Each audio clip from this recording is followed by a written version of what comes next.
আদালত আজ যে রায় ঘোষণা করেছে, এ রায়কে বাংলার জনগণ প্রত্যাখ্যান করে।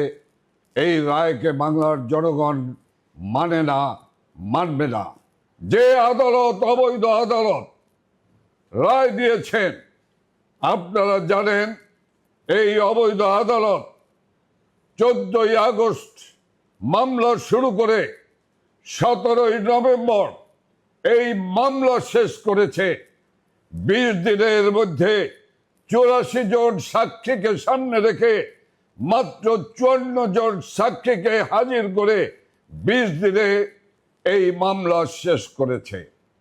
এই 2 মাসের মধ্যে মাত্র 20 দিন আদালত চলেছে।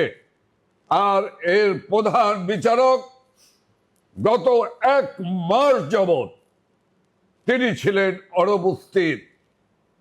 তারপরও আমাদের প্রিয় নেত্রী প্রধানমন্ত্রী শেখ হাসিনার বিরুদ্ধে যে রায় দিয়েছে, আমি বিচারকদের উদ্দেশ্যে বলবো যে বিচারপতি, তোমার বিচার করবে যারা আজ জেগেছে এই জনতা।